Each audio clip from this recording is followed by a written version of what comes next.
राजकीय परिस्थिती पाहून शिंदे आणि अजितदादांना सोबत घेतलं। संघाच्या बैठकीत देवेंद्र फडणवीसांचं स्पष्टीकरण। उद्धव ठाकरे यांनी ऐनवेळी धोका दिल्याचंही फडणवीसांनी सांगितलं।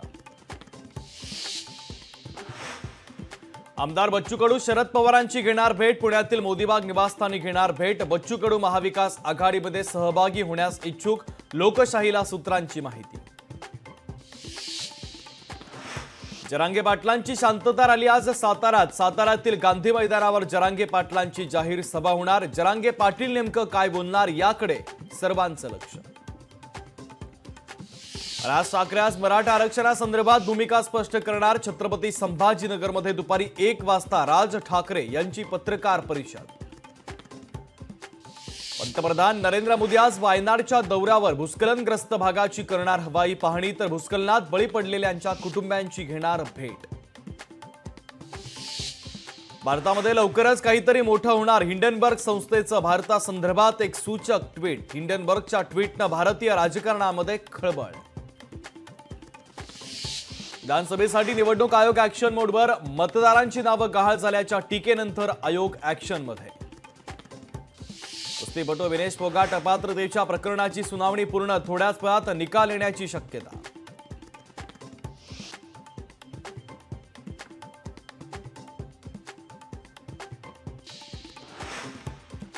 ऑलिम्पिक समारोपाच्या सोहळ्यामध्ये श्रीजेश असेल भारताचा ध्वजवाहक। समारोपाच्या सोहळ्यामध्ये मनू भाकर सोबत करणार भारतीय पथकाचं नेतृत्व। इराकमध्ये मुलींचं लग्नाचं वय 9 वर्ष करणारा कायदा अंधार। इराकच्या न्याय मंत्रालयानं संसदेत मांडलं विधेयक, तर मुलींचं लग्नाचं वय 18 वरून 9 वर्ष करणारा नवीन कायदा। 12 ऑगस्टला जरांगे पाटलांची शांतता रॅली। अहमदनगरमध्ये रॅलीच्या पार्श्वभूमीवर शहरातील शाळांना सुट्टी जाहीर। मुलांची गैरसोय टाळण्यासाठी प्रशासनाचा निर्णय। आज काँग्रेसचे महत्त्वाचे नेते लातूरच्या दौऱ्यावर। शहरातील आंबेडकर पार्कमध्ये नवनिर्वाचित खासदारांचा होणार सत्कार।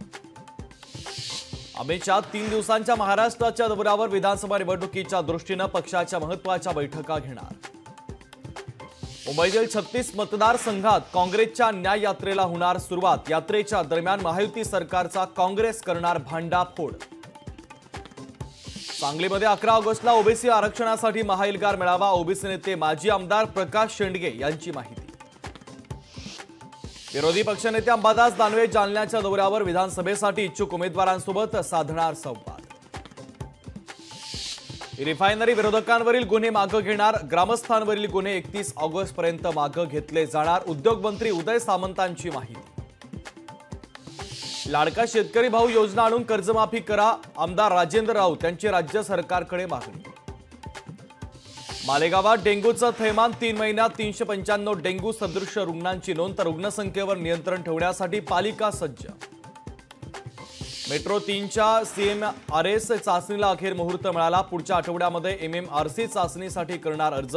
चाचणीनंतर मेट्रो 3च्या लोकार्पणाचा मार्ग होणार मोकळा।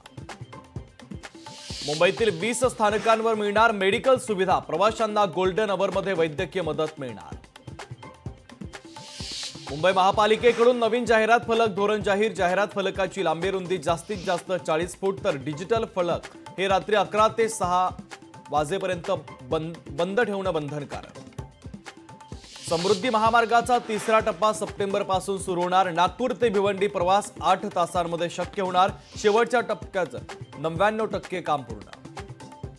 सांगलीमध्ये सकाळपासून पावसाची बरसात। पावसामुळे जनजीवन विस्कळीत होण्याच्या मार्गावर। लोकशाही मराठी ऐका, पहा, जागरूक रहा।